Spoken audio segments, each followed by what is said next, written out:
I am Leah Morgan. I am 32 years old. Until last night, I thought I was marrying the love of my life. Now, I am sitting on the couch, surrounded by half-eaten snacks, shattered trust, and echoes of laughter that still make my chest ache. A seemingly heartwarming engagement party concealed a horrific betrayal. My ex-fiancé and his backup bride publicly humiliated me with a $10 ring, thinking I would back down. But I didn't. I am going to put an end to this. Welcome to Airless's Romance Stories. Read the entire novel in one go. Message or comment to tell me what kind of story you'd like to read. Subscribe to the channel for daily updates. Airless reminds you, the story begins now. It was supposed to be our engagement party. A cozy little celebration in my apartment. 15 people, mostly Mark's friends, all talking over each other. Noisy, it made me feel like a guest in my own home. Mark called it intimate. I called it cheap. But I didn't argue. I thought compromise was part of love. Until I realized I was the only one compromising. The weight of that realization hit me like a slow-building storm. One I'd ignored for too long, pretending the clouds were just passing. Our relationship had always been a delicate balance of my patience and his charm. But beneath it simmered a constant undercurrent of emotional tug, of war. When we first met 4 years ago, at a mutual friend's barbecue, Mark's easy smile and quick wit drew me in like a moth to a flame. He made me laugh until my sides hurt, and in those early days, his attention felt like sunlight, warm, unwavering, making me bloom. I fell hard, imagining a future where his spontaneity complemented my steadiness. He promised forever in whispered conversations late at night, his fingers tracing patterns on my skin, making me believe we were unbreakable. Yet even then, there were hints of conflict. His reluctance to plan ahead clashing with my need for security. His flirtatious nature brushing against my boundaries like sandpaper. I'd voice my discomfort, and he'd pull me close, murmuring apologies that felt sincere in the moment, but faded with time. "You are the only one for me," he'd say, his eyes locking onto mine with an intensity that made my heart race. But actions spoke louder, and over the years those promises began to feel like fragile glass cracking under the pressure of his inconsistencies. The cracks deepened as time wore on. His harmless flirtations became a recurring battleground.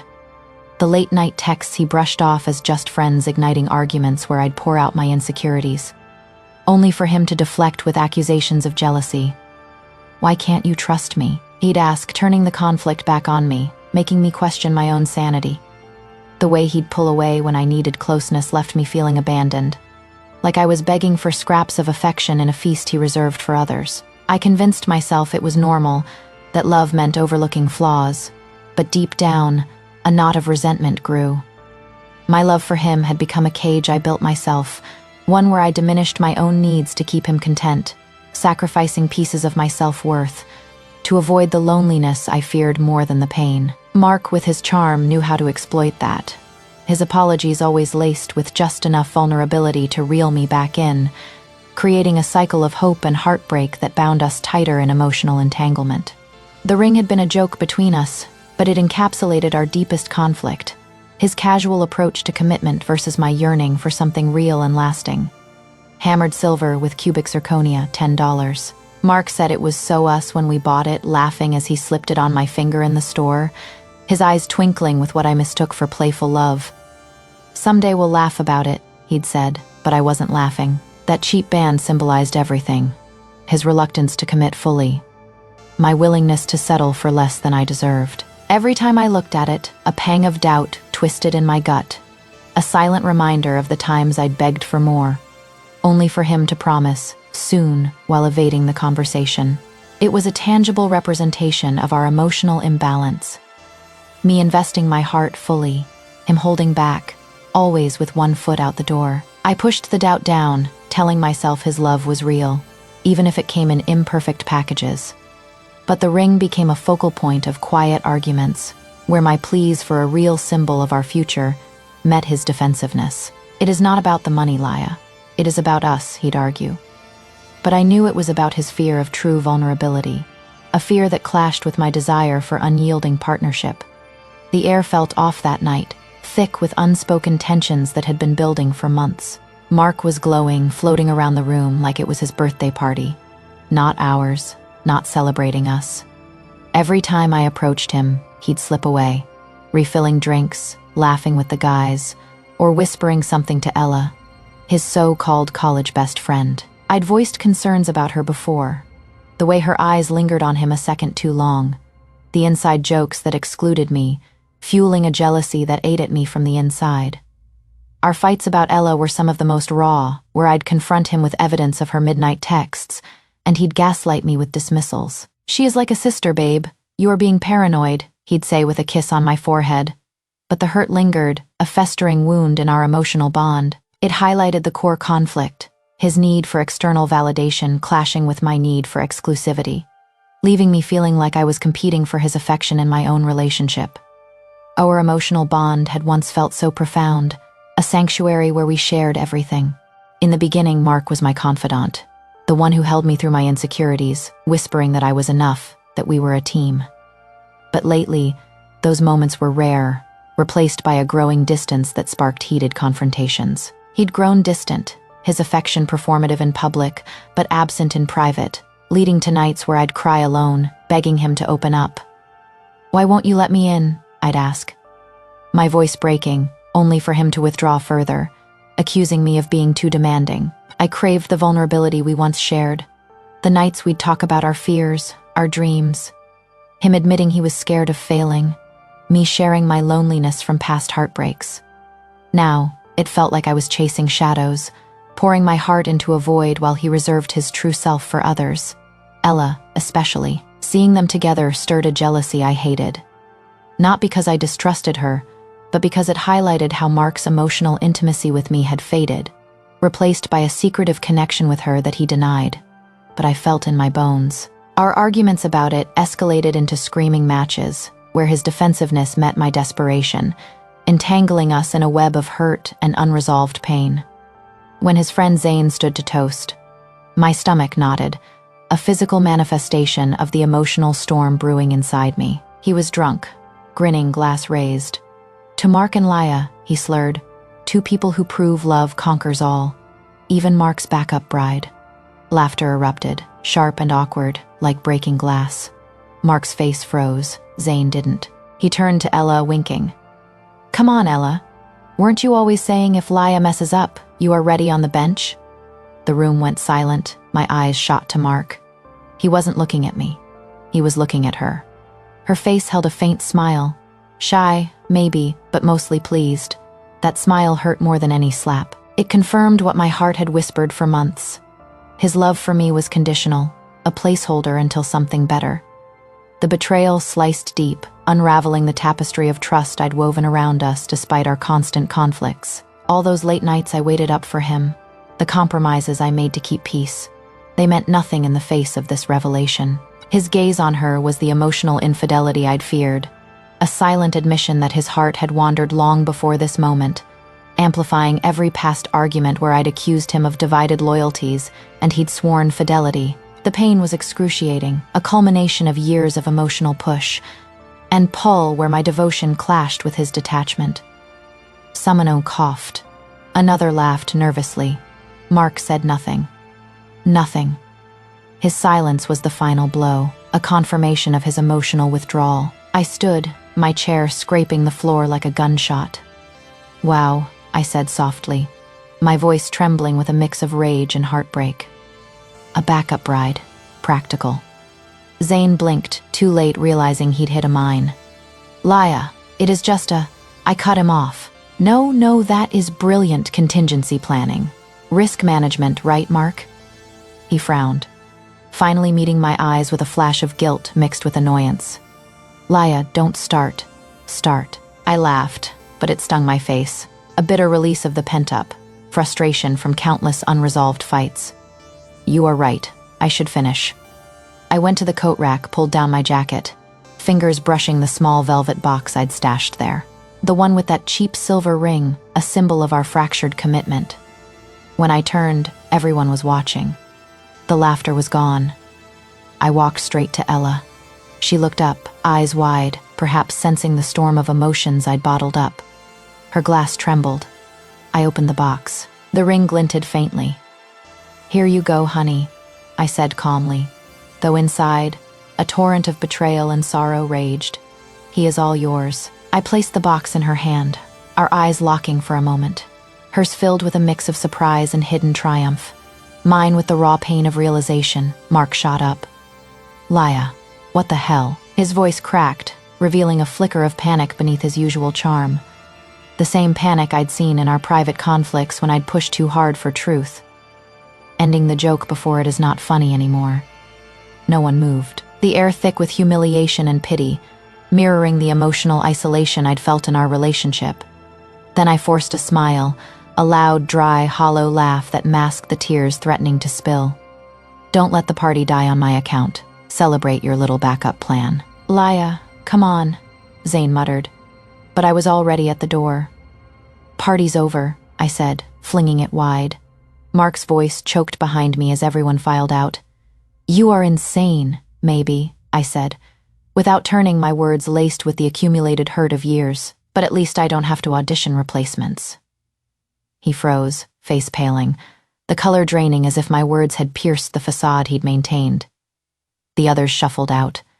Ella's eyes darted away, face ashen. She clutched the tiny velvet box like it burned, perhaps feeling the weight of the emotional triangle she'd helped create. When the door finally shut, the silence felt tangible, pressing against my skin. The string lights Mark insisted on still glowed, cheery with a mocking edge, a reminder of the superficial joys we'd shared amid deeper conflicts. I sat on the couch, surrounded by torn wrappers, half-empty cups. The ring box on the coffee table, she must have dropped it fleeing. I picked it up, staring at the dull silver circle. After a long moment, I whispered to it, "Best $10 I ever spent." The words were a quiet victory over the emotional manipulation I'd endured. 10 minutes later, the knocking started. Mark's voice sliced through the hallway, angry and slurred. "Laya, open the damn door. You embarrassed me in front of everyone." The accusation stung, echoing our past fights where he'd prioritize his image over my feelings. Zane, Tanner, and Kyle chimed in, a chorus of drunken indignation. "You owe him an apology. You went too far." I didn't answer. I slipped on my noise, canceling headphones, started a new playlist, let their voices fade into the music. A small act of reclaiming my peace amid the chaos he'd often created. They lasted 20 minutes, maybe more, shouting, cursing, calling me crazy, words that mirrored the gaslighting I'd faced in our relationship. Then I heard Zane mutter something like, "She is calling the cops." The hallway went quiet. I hadn't actually called them that night. I just pretended it worked, a tactic born from years of navigating his emotional minefields.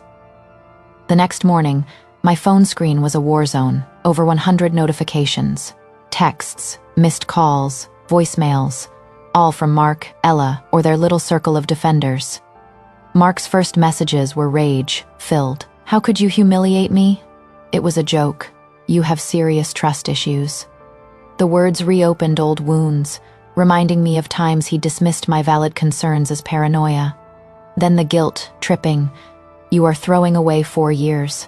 I can't believe you'd ruin something good. My mom is freaking out. She says you need help." Each message twisted the knife, exploiting my empathy as he had so many times before. The last one, "Staying at Ella's for now. Happy?" It was a deliberate jab, confirming the emotional affair I'd suspected, fueling a fresh wave of betrayal. I blocked his number, then Ella's, then Zane's, Kyle's.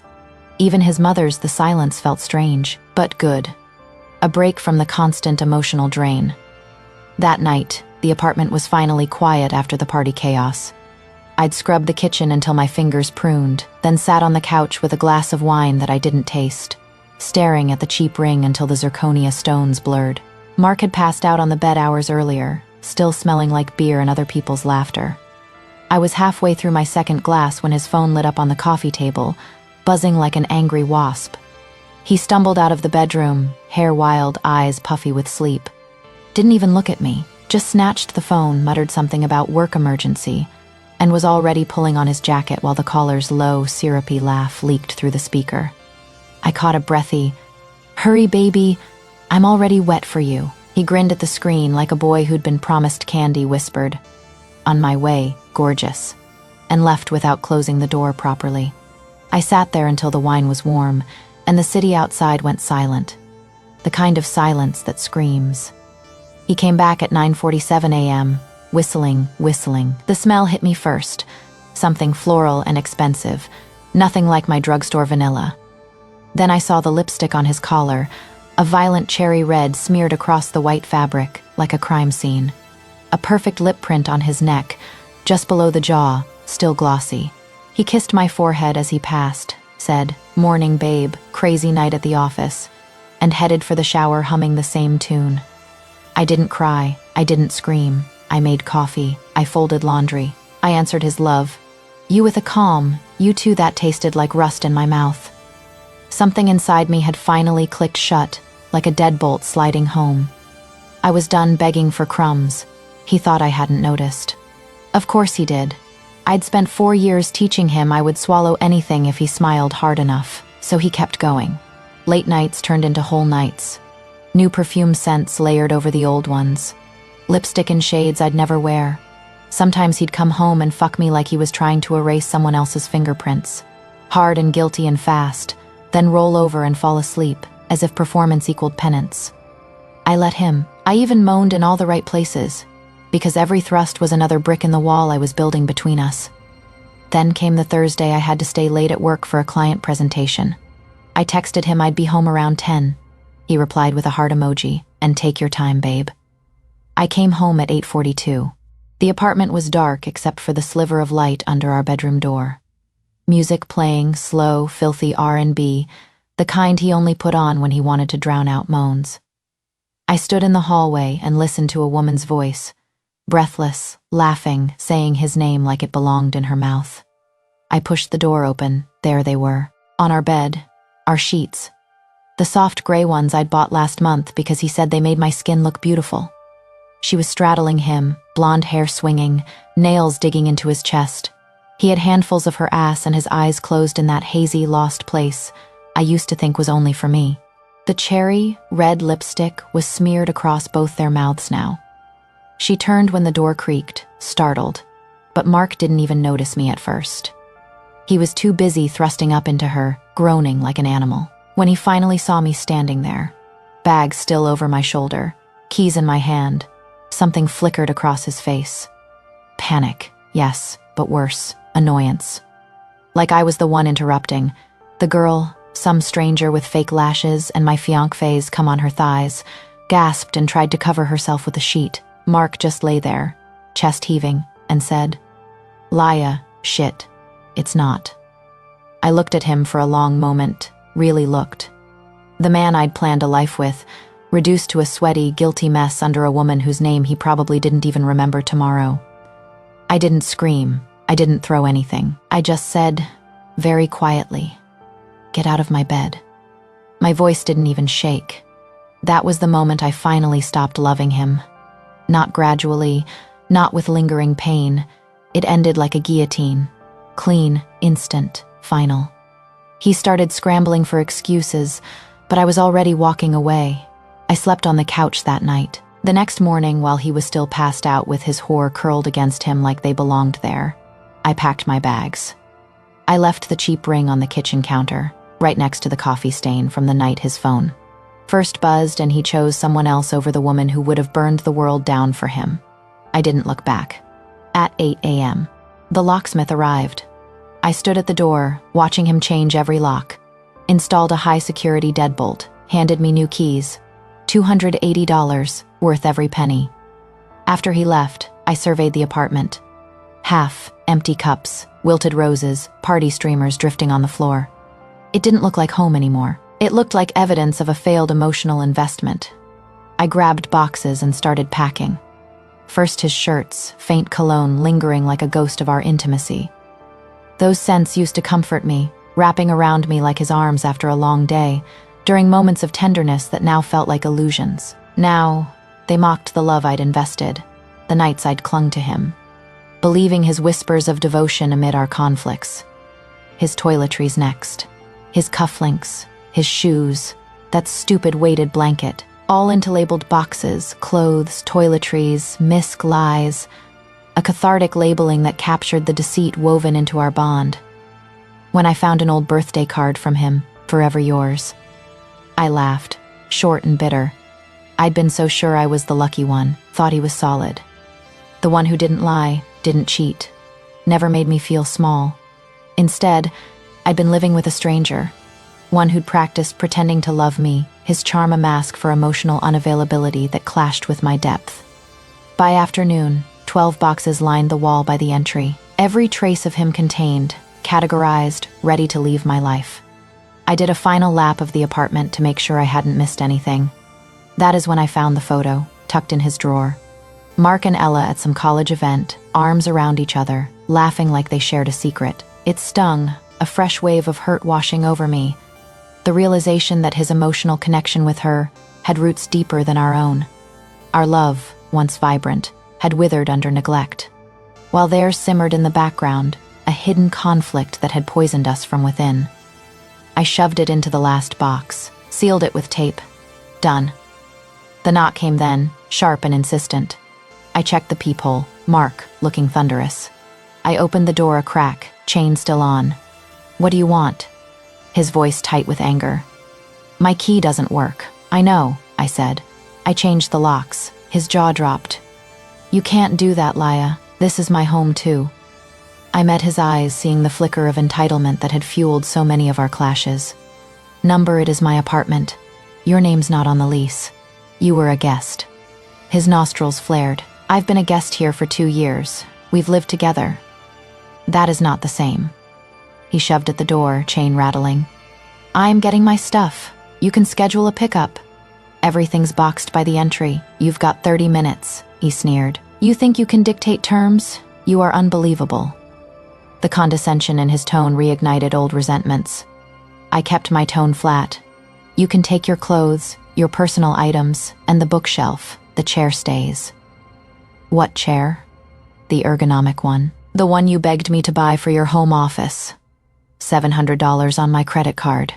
You said you'd pay me back. He blinked, then scoffed.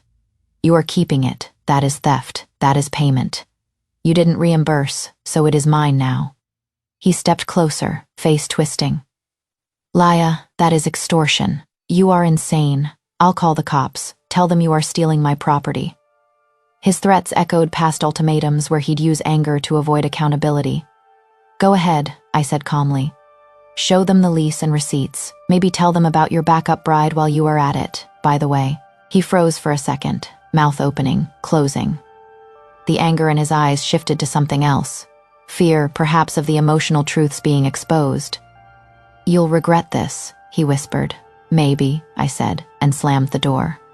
The silence after was heavier than the noise. I leaned against it, listening to his footsteps fade down the hall. Then I slid the deadbolt home and exhaled. It felt like the first breath in hours, in months, maybe years. I was utterly alone, and for once, it didn't scare me. The freedom from our toxic entanglement was liberating. 2 days later, another knock, but not Mark's furious pounding. This was deliberate, rhythmic. When I peered through the peephole, my heart sank. 2 uniformed officers stood outside. Behind them, Mark's car idled at the curb, of course, and Ella with him, leaning against the car, pretending she wasn't part of the show. A visual reminder of the third party in our emotional conflicts. I opened the door halfway, keeping my voice steady. Good morning, officers. The older one nodded politely. Miss Morgan, we got a call about a domestic dispute and possible illegal eviction. His tone was weary, like he'd done this 100 times today. I glanced past him at Mark, eyebrow raised. Let me guess who called. The pettiness of his retaliation stung, a continuation of his need to control even after the end. The younger officer cleared his throat. Ma'am, if he is living here and you've locked him out, that could be seen as a legal eviction. I smiled, polite but edged. I understand completely. So here is my lease. I handed it over. My name only. Address, signature, not his. He never signed on. No bills in his name, no mail, no tenant rights. He was a guest who was asked to leave. The older officer skimmed it, nodded to his partner. Looks clear to me. Mark, hovering behind them, stepped forward. She is lying. Half that furniture is mine. My work chair, my gear. His voice cracked at the end. Panic under the anger exposed. like the vulnerability he'd rarely shown me willingly. "She can have whatever's hers," I said calmly, gesturing to the entry. 14 boxes, his clothes, toiletries, all labeled. He can take them now under supervision if he wants. The older officer rubbed his temple visibly. "Sir, is the chair in dispute?" Mark's face flushed. "Yes, it is worth $700. I reached behind me, grabbed the printed receipt from the side table, handed it to the officer. "Bought on my credit card." He said he'd reimburse. He didn't, so it is mine until compensated. The chair had become a symbol of our financial and emotional imbalances, where I'd often foot the bill for his needs while he delayed reciprocity. The officer eyed the receipt, glanced back at Mark. "Sir, this looks like a civil matter. We can't force her to give you the chair." He turned to me. "You okay with him collecting the rest while we're here?" "Of course," I said, and so unfolded the most surreal scene of my life. 2 cops standing in my doorway, Mark shuffling in and out, box by box, dragging fragments of our past life out of mine. The air hummed with tension. I could hear every breath. Ella stayed by the car, arms crossed, pretending not to watch, her presence a silent taunt in our tangled web. Each time Mark passed me, he muttered under his breath. Cold, hearted, vindictive, heartless. The insults cut, echoing the names he'd called me in private during our worst fights. When my boundaries clashed with his selfishness, I ignored him. The older officer stood arms crossed, expression unreadable. The younger one looked like he wanted to be anywhere else. When Mark grabbed the last box, he shot me a venomous glare. "You could have talked to me like an adult." I met his eyes. "I did. You just didn't like what you heard." The truth of that statement hung between us, a final acknowledgement of our communication breakdowns. He looked like he wanted to hurl the box at me. Instead, he wedged it under his arm and stormed down the hall. Ella scrambled into the car as he reached it. He turned one last time. "This isn't over, Laya, you'll see." I shut the door slowly, locked it. "I already have," I whispered. The officers nodded to me before leaving. The moment their footsteps faded, I collapsed on the couch. My hands shook, though I hadn't realized until then. I wasn't scared, just exhausted. My whole body ached from holding it together through years of emotional warfare. I wanted to cry, but nothing came. Then a cold, strange calm settled for the first time. It felt like this might finally be over. I was wrong. The next morning, my landlord Maria called. "Hey, Laya," she said cautiously. "Just checking if everything's okay over there." "Yeah," I said slowly. "Why?" "Weird thing. I got 2 anonymous calls today. Stories about constant screaming and arguments from your unit, and something about a chemical smell from the vents." A chill ran through me, familiar. "Anonymous?" "Yeah, probably a neighbor dispute or something. But corporate spooked. They're mandating a welfare check next week. And if we get one more call, they'll treat it as a community safety violation." I stared at the wall, heart racing. "Maria, it is Mark." His vindictiveness was a new low, an extension of the control he'd exerted in our relationship. "Figured," she sighed. "You've been a perfect tenant, Laya. But whatever this is, please make it stop. I don't want to lose you." After hanging up, I sat on the bed edge for a long time. No tears, no panic. Just realization. This wasn't heartbreak anymore. It was war. A escalation of the conflicts we'd had, now played out in the real world. That night, I didn't sleep. Every creak in the apartment reminded me of Mark. His smirk, his arrogance, his promise that it wasn't over. I stared at the ceiling until dawn, replaying our emotional battles in my mind. Then brewed coffee strong enough to burn my throat. The idea that he was trying to sabotage my stability with lies made my hands shake. Not from fear, from rage. He couldn't stand that I hadn't crawled back, that I'd broken free from his emotional hold. He needed chaos to feel powerful again, just as he had in our arguments. At 9 a.m., I called a lawyer. David Tran, steady voice, sharp mind. I explained everything. The engagement, the party, the breakup, the police visit. Now anonymous calls to my landlord. He didn't interrupt, just listened, taking notes. When I finished, a long silence. Then, classic retaliatory ex behavior. "You've done smart things. Changed locks, documented, stayed calm. Now you need a paper trail to protect yourself. His words validated the emotional abuse I'd endured. He drafted a cease and desist letter, formal, direct, efficient. It detailed the false police report, the harassment, the anonymous slander calls. It warned that any further contact, direct or indirect, would be treated as evidence in a civil suit for harassment and defamation. He said he'd send copies via certified mail to Mark's address, Ella's. Even Zane, since all three were involved that night, complicit in the emotional betrayal. The consultation and service, $350. As I handed over my card, David gave me a look somewhere between sympathy and admiration. Once he realizes you are not scared, he'll back off. Guys like him thrive on reactions. You are doing right by staying silent. Let the paperwork speak. It was a strategy counter to the emotional pleas I'd made in the past. By evening, I'd composed an email to Maria, summarizing everything to my landlord, attached the cease, and desist, CC'd her corporate office. Made it clear those anonymous complaints were part of an ongoing harassment campaign by my ex-fiancée, Faye, in retaliation for being removed from the premises. It wasn't an emotional message. It was clean, precise, professional. The kind that screamed, "I have proof," a far cry from the vulnerable confessions I'd shared with Mark. Hitting send, I felt something I hadn't in weeks. Control for the first time. I wasn't reacting to his manipulations. I was acting, breaking the cycle of emotional dependence. Days passed. No calls from Maria, no texts, no knocks. The silence was heavy, but peaceful. A stark contrast to the stormy arguments of our past. I started cleaning again, playing music, opening windows. The air felt lighter. I even slept through nights. For a while, I thought maybe the nightmare was over. A week later, a text from an unknown number. "Hey, it is Ella."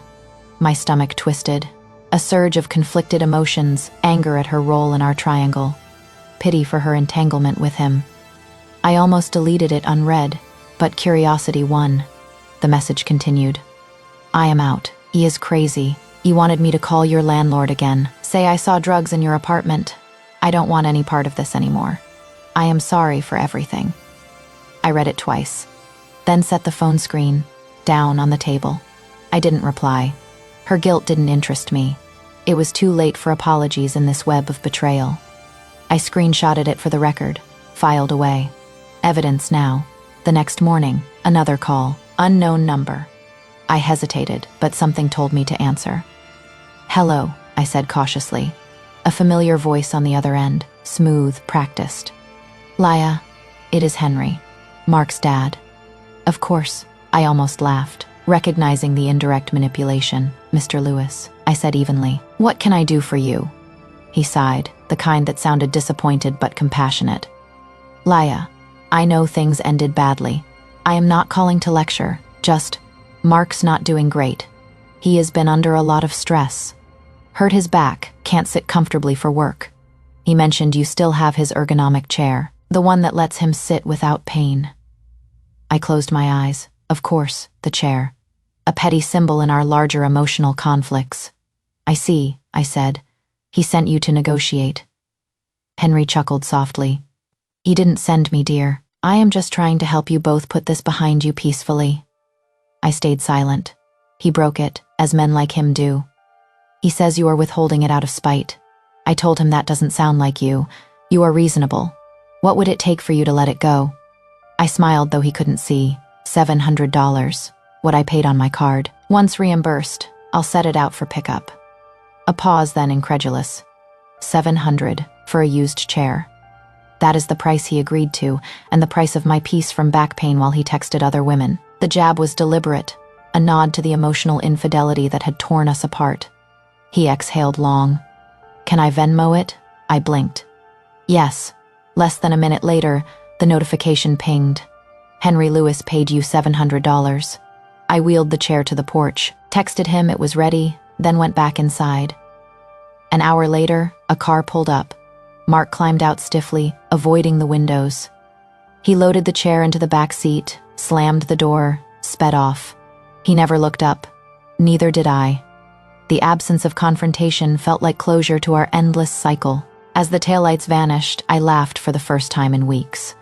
A small, private sound, almost foreign. He'd finally paid to get me out of his life.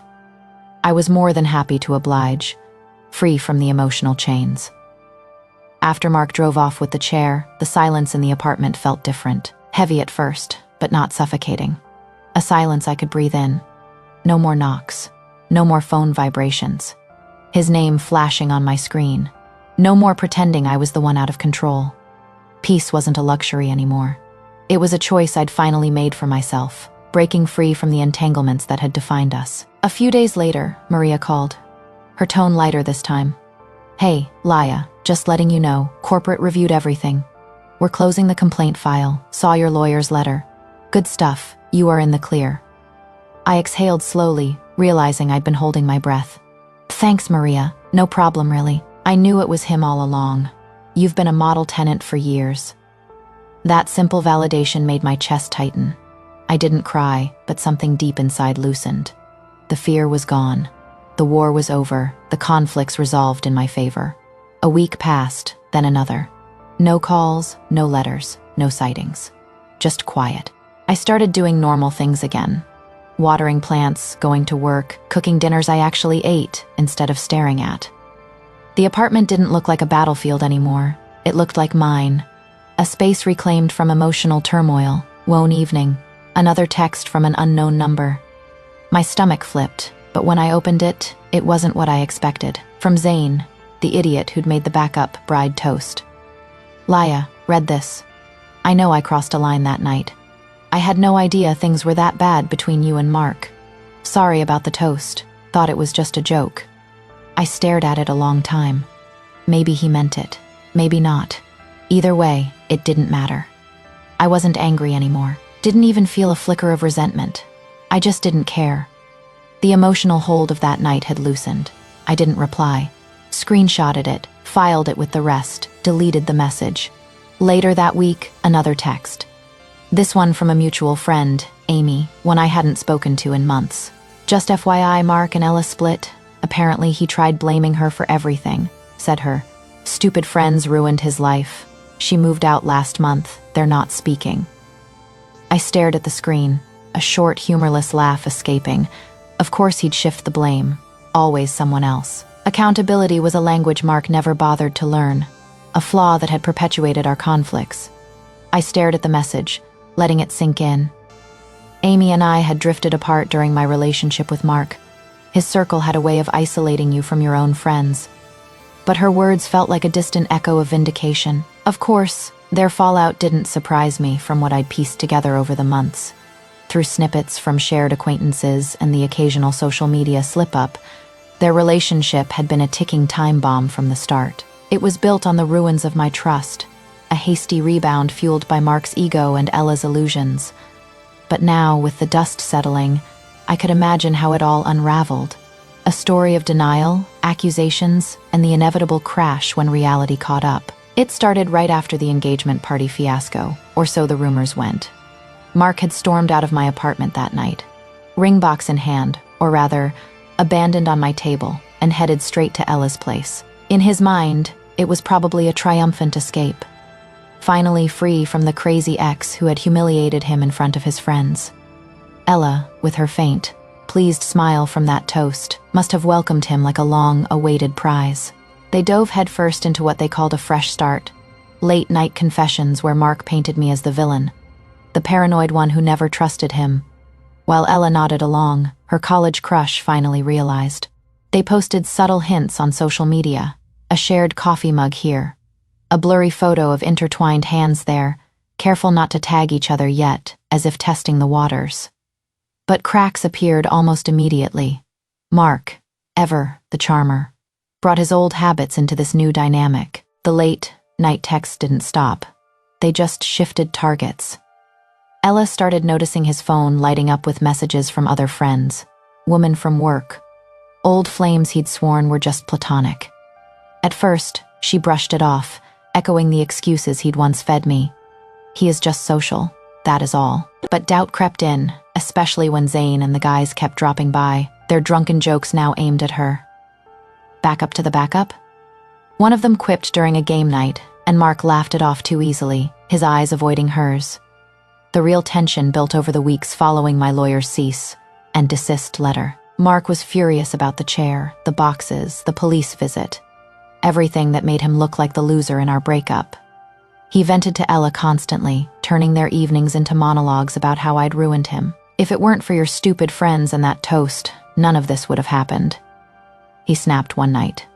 After a particularly bad day at work where his back injury flared up without his ergonomic setup, Ella, who had always seen herself as the supportive sister type, tried to calm him, but his blame shifting wore her down. She confronted him about the anonymous calls to my landlord, calls she'd refused to make, but ones he'd pressured her into considering. That is harassment, Mark. You are acting just like she said you would, she argued, her voice rising for the first time.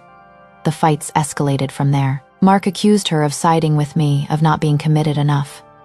You were always waiting in the wings. Now that you are here, you can't handle it? He'd yell, his words laced with the same emotional manipulation he'd used on me. Ella, realizing the depth of his entitlement, pushed back. She dug into their shared history, reminding him of the midnight texts and whispers that had crossed lines long before the party. You were cheating on her with me, emotionally at least. What makes you think you won't do the same to me? The argument peaked in a screaming match in her apartment, where Mark shattered a glass against the wall, his frustration boiling over. Ella, tears streaming, told him to pack his things, that she wouldn't be his rebound or his scapegoat. She moved out the next day, crashing with a friend while Mark sulked in the space they'd briefly shared. He tried to salvage it with half-hearted apologies, texts begging her to talk like adults. But Ella blocked him, just as I had. In the end, he blamed her entirely. Her stupid friends for the toast that exposed everything. Her hesitation for not fighting harder. But deep down, as the loneliness set in, Mark couldn't escape the truth. Alone in his dimly lit apartment, surrounded by the ergonomic chair that had cost him more than money, Mark finally faced the mirror. The charm that had carried him through life now felt like a curse. He replayed the moments, the engagement party where his gaze lingered on Ella too long. The secrets he'd kept, the emotional infidelity that had eroded my trust bit by bit. What have I done? He whispered to the empty room, his voice cracking. Regret washed over him like a tidal wave. Regret for betraying the woman who'd loved him unconditionally, for his wavering heart that chased novelty over depth. He thought of the 4 years with me, the compromises I'd made, the love I'd poured out, only for him to treat it as disposable. And now, with Ella gone too, the pattern was undeniable. His indecision, his fear of true commitment, had left him isolated. The guilt was a heavy chain, unbreakable and self-forged. No apology could mend what he'd shattered.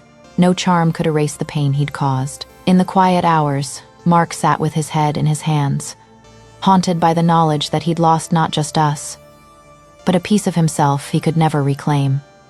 That night, I sat by the window with a glass of wine, watched the rain streak the streetlights, the wet pavement. For the first time in months, I wasn't thinking about him, or Ella, or any of them, just me, my quiet apartment, my reflection in the window, tired but standing. I am still here. Then my phone buzzed one last time, a Venmo notification. The $700 from Henry Lewis for the chair. I smiled faintly, whispered to myself. Worth every penny. I powered off the phone, drew the curtains, stood in the center of my apartment. It looked cleaner now. Lighter. No boxes, no ghosts, just space. I thought of the ring, the $10 joke that started it all. I found it still sitting on the counter in its cheap velvet box. Picked it up, twirled it between my fingers, watched it catch the dim kitchen light. For a moment, I felt a twinge of sadness, for the love I'd poured into us, the emotional depths I'd explored alone while he skimmed the surface, the conflicts that had left scars. Then I slipped on my coat, walked to the mall, dropped it in the donation bin, the one for old jewelry by the escalators. Let someone else laugh about it, I whispered. Someone who still believes. When I got home, the apartment was dark, but it didn't feel empty. It felt like mine. I poured another glass of wine, sank onto the couch, where it all began. Outside, distant thunder rumbled, an echo of everything I'd been through. I wasn't angry anymore. Not hurt, just free. And the silence that once terrified me now sounded like peace.